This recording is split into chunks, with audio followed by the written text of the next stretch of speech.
Good morning, Timothy. How are you today? Good morning, Maya. How are you doing?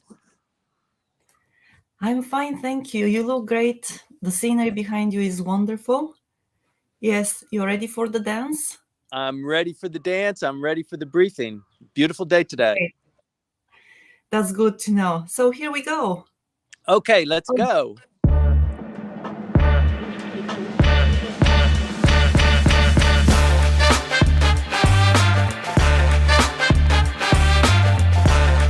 Isn't that the best music? Woo!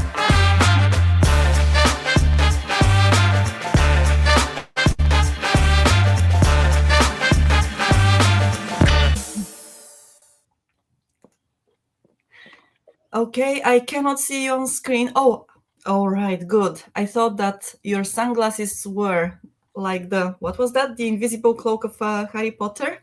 Thankfully not. I can see your I, cup of coffee. I had to Great. pick up the cup of coffee sitting on the deck of the good ship Santana. Good to know. Well, there is a lot to talk about, I think, about today. So I don't want to really keep anybody waiting. But before that, once again, Timothy Langley is with us today. He is the CEO of Langley Esquire. You know him already. And for those of you who don't, he has a company, a consultancy in Tokyo. And he is reporting from the beautiful harbor of Katsuyama today. As always, this is the 89th session of Japanese politics with him. Thank you, Incredible. Timothy, for your consistency, and the floor is yours. Thank you very much, Maya, and welcome everybody to this weekly briefing, morning briefing on Japanese politics. We try and bring to you the contemporary news of what's going on in Japanese politics that's important to you. So you know that Prime Minister Kishida left for Australia on Friday. He went to Perth rather than to the center of government for a couple of reasons you can kind of suspect. Perth is the center of Australia for providing raw materials, plenty of the materials that Japan is importing. So he was there for 3 days. I don't know what he did for 3 days, but you know, Australia is a big place, and this is the first time that he's been to Australia as prime minister. This is a big trip for him because the solidification of the defense ties between Australia and Japan is a key component of the United States strategy for forming a broad coalition against the bulwark of China's encroachments onto potentially Taiwan, and also the ramifications of a more boisterous and more hostile North Korea, to say nothing about what's going on in North Korea. But this whole strategy here in the Pacific, in the Indo-Pacific, is related to many of the things that came out of the Abe administration, the free and open Indo-Pacific strategy, which is something of attributed to him as a brainchild, but also just the coalition of forces that are allied with the United States. So you can see that the United States is really driving this bus so that these countries form more of a coalition. There's the Quad that you know of, the United States, Japan, India, and Australia. But there are other components of that too. The United States has been pushing and really insisting on Japan, the prime minister, to mend the ties with South Korea. And there has been good progress there. But the prime minister is still struggling with a lot of things going on at the home front. And the trip to Australia was a bit of maybe something he didn't need. He left on Friday, late Friday, so he could be there on Saturday. The meeting started on Saturday, so it was kind of a working weekend for him. But he's coming back to Tokyo now. You know, Australia, flying to Perth it's not an easy trip. I think it's maybe an 8 or 10 hour flight. So a lot of the time is spent in the air. They've discussed a defense alliance with Australia. There's a lot going on defense, not just with Australia, but you might remember that the Canadian foreign minister visited 2 weeks ago and signed some documents here related to intelligence sharing and the agreements that are being contemplated in Perth.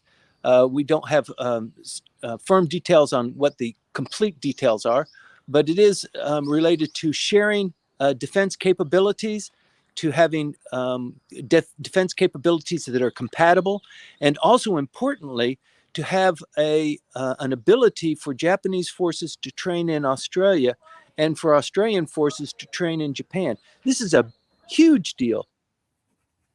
Not since 1960, when the United States and Japan had the status of forces agreement, where the United States could be based and trained, and Japan would be paying for some of that. And they had a lot of different agreements on how the American soldiers would be based and housed and fed, and how that whole thing worked. Since then, there has been no agreement for this kind of collaboration. So that's well in the works. They've been talking about that for months, and I think they probably signed some agreements on that now in Perth. We'll hear about that probably on Monday. But speaking about what's going on with the Prime Minister, last week, you might recall from our briefing that Mr. Suzuki, the Minister of Finance, came back from Washington, D.C. There were two big confabs. There was a G20 meeting there, and there was also a meeting of the currency leaders of the G6 coming together to talk about many things, but also one of those was currency fluctuations, which is really hitting the Japanese economy hard. So he was out of Tokyo all that week. So Diet deliberations actually came to a standstill. The meetings now in the Diet are being held in the Budget Committee room. So when you look at on TV and you see the Prime Minister being quizzed, that's the Budget Committee room. That's the largest committee room in the Parliament.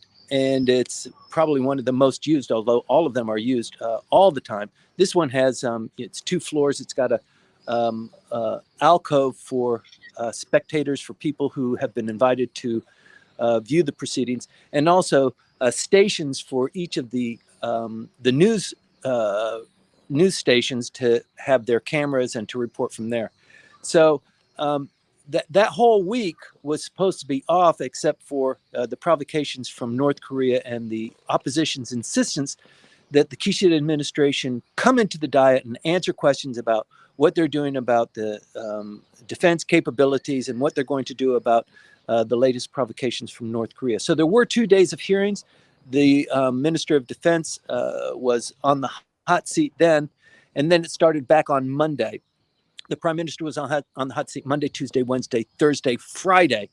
And you would think that there were a lot of issues that are talked about, because this is a 169-day extraordinary session. It's going to end towards the end of December.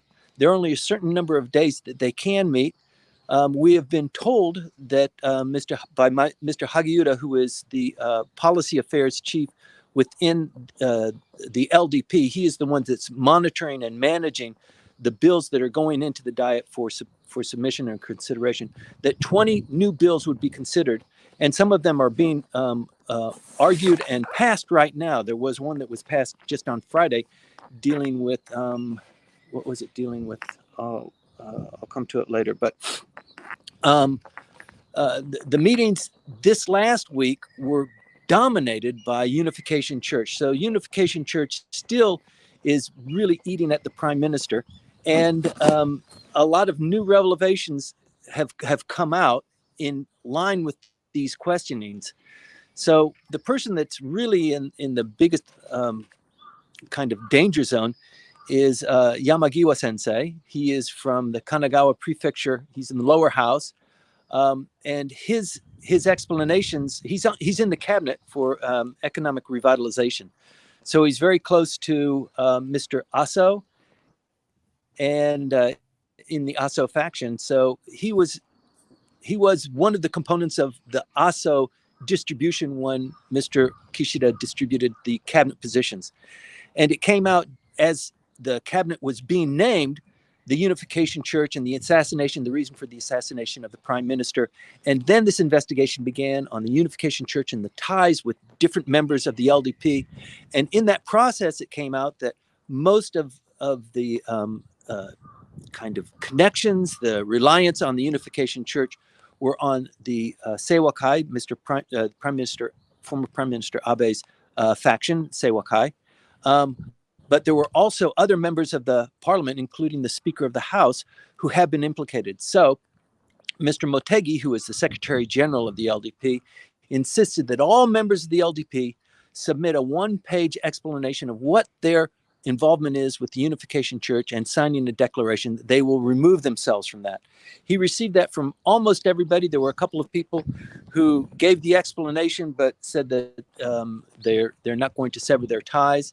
It is obvious that the Unification Church was instrumental in getting several members elected because of their assistance during the campaigns and in between campaigns for just giving them speaking opportunities and that sort of thing. So that through this process, and there's a lot of public interest on it too, a lot of people have come up to present testimony, including people who have been harmed by the Unification Church and the fact that their mother or their grandfather or somebody within their family bought a plastic urn or a glass vase or something because it has spiritual qualities, and they paid the Unification Church. So there must be an exchange of goods in that transaction. The law allows for that, but their family inheritance is all embodied in that, and as a consequence, they get this glass vase that's going to save them and their ancestors for all the evil things that they've done in the past. So people who have been violated by that have come out of the woodwork. The Unification Church has also sent representatives to say, this is what we do. This is how the Unification Church operates. We have not violated the law. We've been very, upfront with it. So they've had that controversy going on, and it just does not seem to go away. This is an issue that the opposition can hammer on again and again and again. And unfortunately, with some of the politicians who are implicated, their responses only draw more suspicion, not just with Mr. Yamagiwa, but also the Speaker of the House, Mr. Hosoda, and several other people who revelations have come out that their explanations were not as accurate as they should have been. Even more damaging for the Prime Minister is a document surfaced on Friday that was proposed by the Unification Church to these members of the Parliament and gave them 4 conditions to sign off on. And if they signed off on that, then the Unification Church would give them the full weight and the full presence of Unification Church support. Several members of the Parliament have admitted that they've signed this document. It is on its face not such a onerous charge. I'll tell you what the 4 conditions are that have been revealed to us. But still, it tells you that the Unification Church has been inserting its influence and dominating these individuals within the Parliament to do their bidding, at least on one level. So there are 4 conditions that the Unification Church promoted with these individuals, and they were: number 1, fight against communism, be a bulwark against communism. So that's position number 1. There's not a whole lot of opposition that I think a lot of people in a democratic country can argue with. The second one was revise the Japanese Constitution. This is a commitment you need to make to us to get our endorsement. Number 3 is slow down this pace of LGBT plus Q, whatever, this social encroachment that we feel as a church is detrimental to culture and to religion. So a backstop on that. It didn't give them a prohibition. It just said it's a something that's going on in the culture. Do what you can to keep that thing calm and keep it down, not make it as prevalent as it could possibly be. And the 4th condition was build this tunnel between Japan and South Korea. So that's a project we haven't talked much about. I think people who are somewhat in the know, and I think that's most people that are on this briefing, know about. There is a tunnel that has been in construction in Kumamoto to link an underground tunnel, of course, underground. It's a tunnel to link Japan to South Korea. There are several tunnels like this throughout the world. The most notable one is the one going under the English Channel.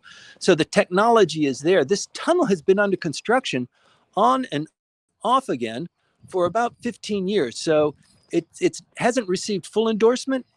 It has had some progress. There has been construction done, but it's nowhere near completion, and in fact, very few people actually know about it. But anyway, this document surfaced on Friday, a really bad time to hit the prime minister as he was leaving for Australia.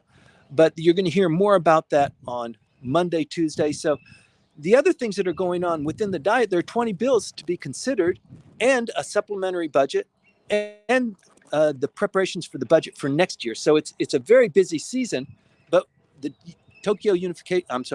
Unification Church issue is dominating it and really hampering the prime minister from being a little bit more expansive on other issues.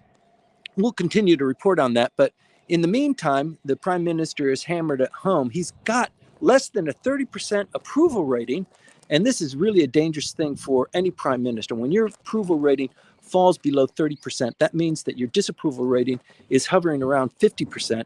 You're in real trouble. If the population doesn't give you no confidence and doesn't just complains constantly about your decisions, if they don't do that, the party that you belong to is. That's happened in England, as you know, just recently. So what's happened with Liz Truss in London is being watched very closely by this prime minister. We've talked about this many times before, that the pace of change is so incredibly rapid these days that you really got to keep on top of things, and things can change on a dime. And they are changing on a dime, and that's why I think the prime minister is particularly vulnerable now. His approval rating when he started 1 year ago was in the 65%. After the election, it was in the 50s, and then it's plummeted. It's 30% now. Those elections were about 3 months ago, so it looks like the depreciation of the yen. It was slow at first, and then it began to increase very rapidly. So he's got that to deal with, and if he doesn't solve that, the disapproval of him is basically hinged on the inflation. Inflation is well beyond 2%. The Bank of Japan is aiming to maintain at 2%. It's kind of overshot that, but it is still a target to be at 2%. Consumer prices are high. The cost of goods coming into Japan as opposed to going out of Japan are at their highest levels historically. I think it's about 11 trillion yen in the deficit. That's compounded not only by the energy cost, but also by the yen situation too. So he's got the Unification Church, he's got the inflation issue, he's got the yen situation, and he's got the fact that the inflation is really hitting people in the lower income brackets. And there's no quick fix here except for giving people money. So he's passed legislation to give people a little bit of a breather, about $500 for lower income families with children. That's a little bit of a stopgap. It's not going to last very long with the prices of fuel and heating and food going up so rapidly. I think the prime minister is facing a really tough fall. We're in fall now, and as we move into winter, it's going to be a very long winter for him. There are other things that are going on too with the price of energy. One of the things he has to pass legislation for is an extended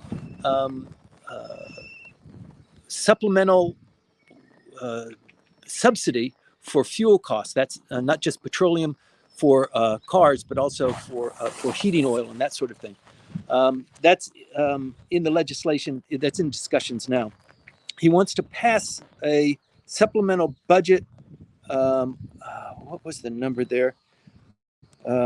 Just an incredible amount of money for a supplemental budget to get us from here to April 1st, in addition to passing a new budget starting in January. Let's see what else he's got. The other thing that was happening this last week, there's a call now for punishing the Unification Church. So this took up 2 or 3 days of really heavy deliberations. There seems to be a melding of minds between the LDP, Komeito, the Democratic Party of Japan, and Ishin to form some sort of legislation to outlaw the Unification Church. So the LDP seems to be backpedaling that because they are so in bed with the Unification Church. So any punishment, any retribution, they need to, because they've been sucking at that tip for a long time, needs to be mollified. But you've got the Constitutional Democratic Party and Ishin, who is pushing hard. So to make nice with everybody, they've agreed to make some sort of legislation that deals with that. And that legislation, it's now under consideration. It'll be talked about a lot this next week. Deals with the ability for people whose parents or grandparents or whoever it was who bought this glass urn can recoup that. They can take the urn back and get that money that was dedicated to them. Apparently, the law now allows for that within a 5-year window. That seems like a nice, legitimate time for somebody to consider it, except the right to do that relies solely on the person who made that contribution. So if mom did it, then mom is the one that needs to motor that process. In the meantime, though, once she's gotten the glass urn and she's donated the family inheritance, she's at a different level, she's treated differently. So it might be very difficult for her psychologically to backtrack on that, because now her social circle is really embedded in the Unification Church. So part of the legislation is to include other family members who have been received some sort of a damage as a consequence of that, to insist on this repatriation of the funds earned. So that will be going under a lot of deliberation this week. There was a kind of not a power grab, but an attempt by Konotaro with the Consumer Affairs Agency to be inserted into this controversy. And that was, he was being somewhat helpful to the prime minister, but I think the prime minister thought, I don't want to give you that kind of a platform, that kind of profile. It's really going to be prominent. I'm going to take it instead to the Cultural Affairs Agency, to the police agency, to deal with this one. So there was a lot of back and forth going on there. And as usual, there's always politics involved. So we're going to keep our eye on that and continue to report to you. But it is a very hot and volatile time. Things could happen, in very quick order. There could be something that goes on regionally that excites the population and it forces legislation to be reconsidered. We haven't talked much about constitutional revision. It is an issue that's hot, that needs to be settled at some point. There's still a little bit of controversy about the defense spending. Japan spending 1% of gross domestic product,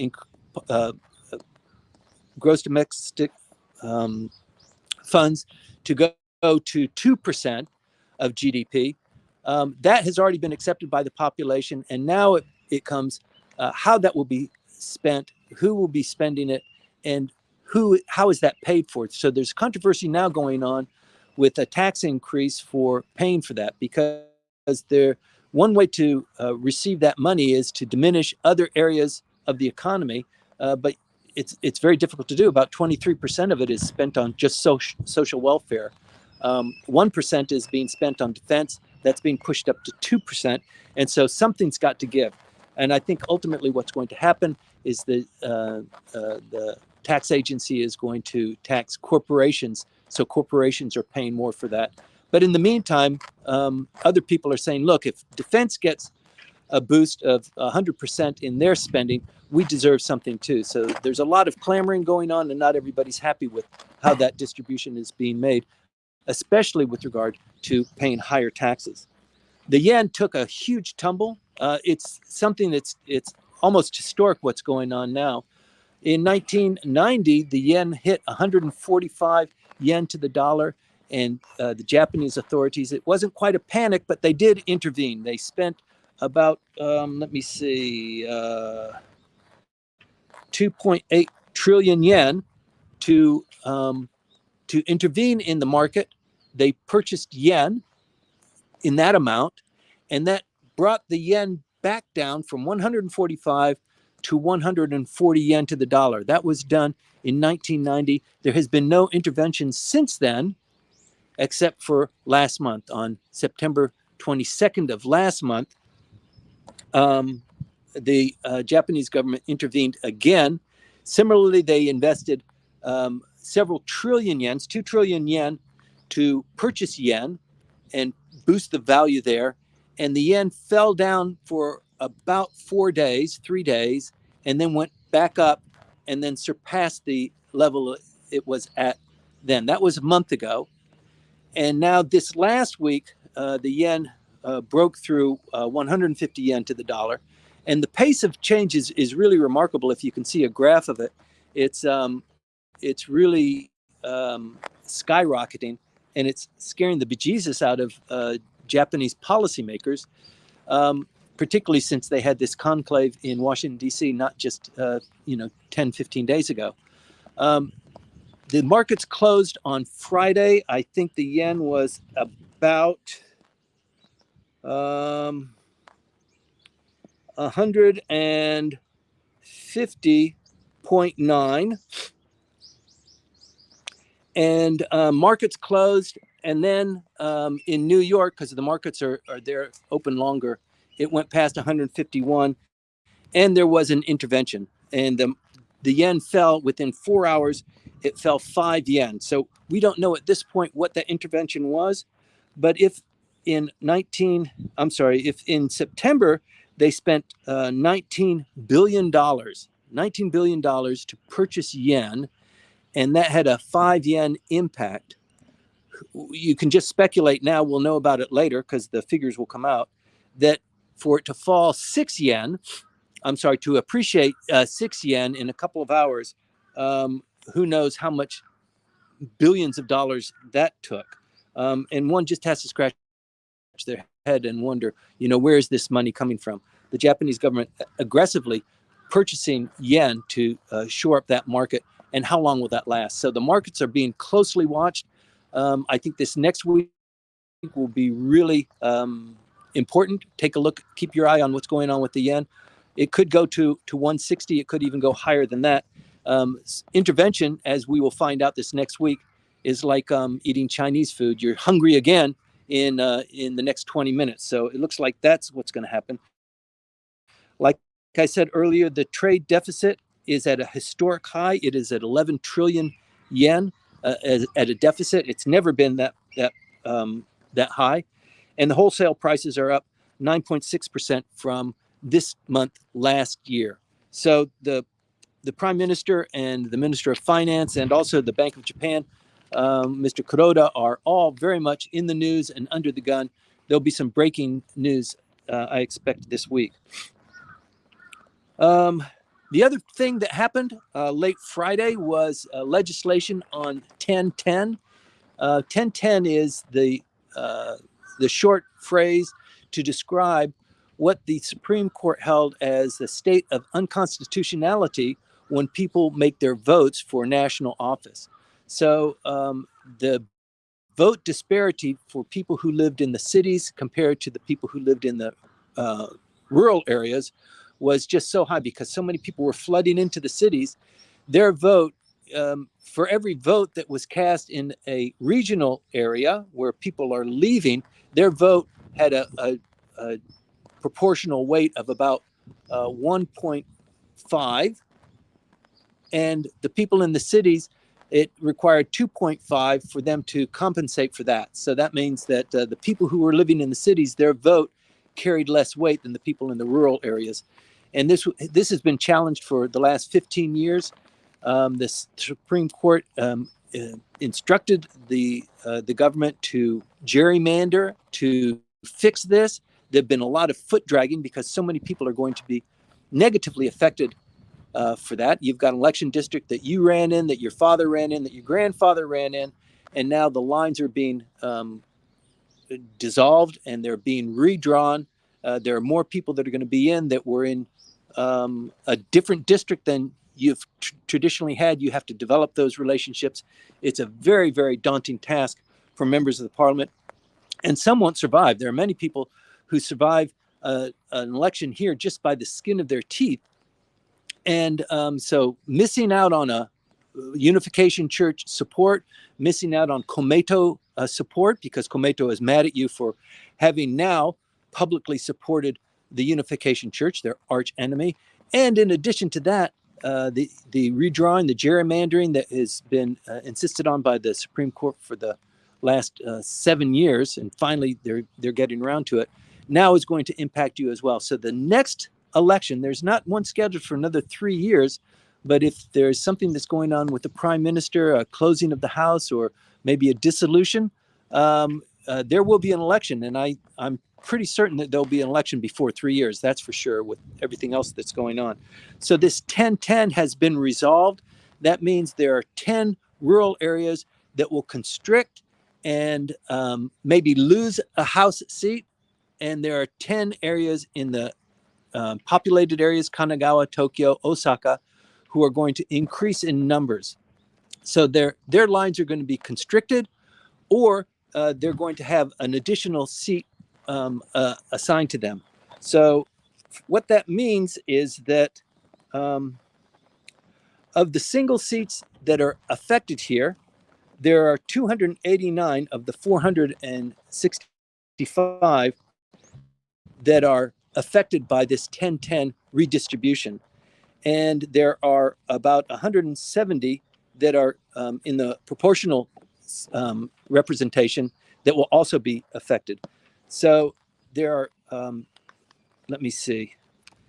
What this redistricting is supposed to do is reduce the disparity from 2.09%, which is what it is now, to 1.99. So it's a big deal, a huge gerrymandering, but it really, the line there is very, very narrow. It seems that the Supreme Court said that you must have at least less than a 1 to 2% disparity, 1 to 2 disparity.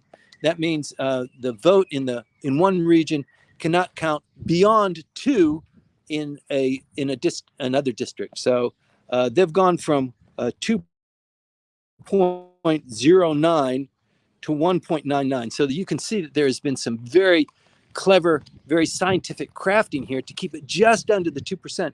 But that's not going to last long, because with all the demographics going on, people flooding into the main centers, it's happening in Sapporo as well. Kids are leaving the rural areas. They don't want to farm. They don't want to live in the smaller communities. They want to come in to the bigger communities. That's a social phenomenon that's been going on for 60 years, and that is likely to continue. So this 10-10 is a breath of fresh air for some people. The Constitution dictates that one man, one vote, and there is a little bit of flexibility that the Supreme Court has acknowledged, but it's not what it is right now. So in that next election, it's going to be particularly hot.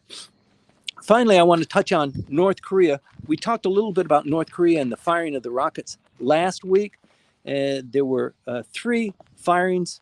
It wasn't last week, it was 2 weeks ago. It was quiet this last week.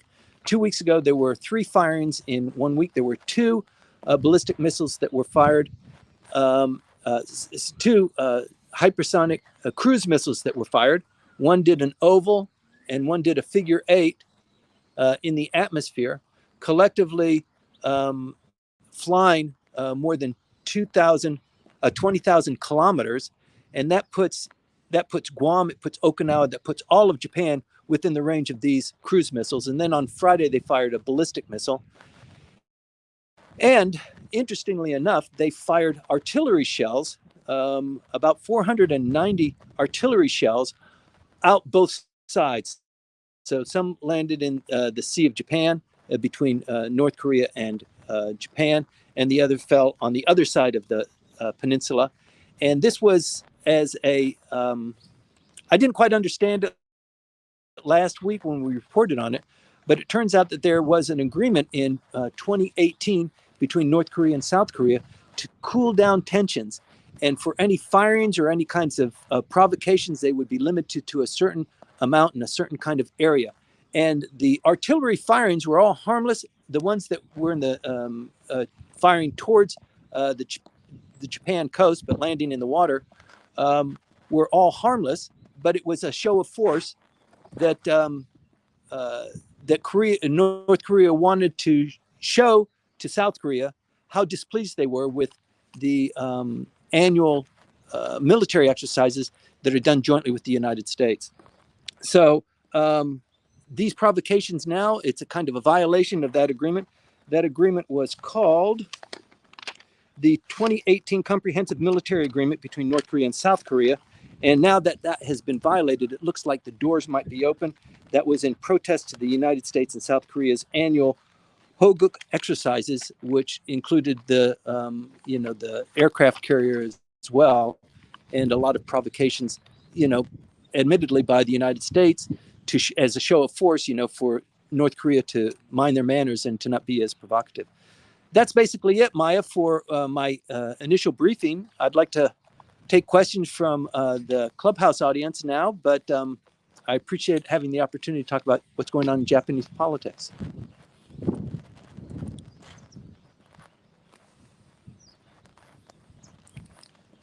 I can't hear you, Maya. Apologies. Thank you for There being you go. consistent. Yes.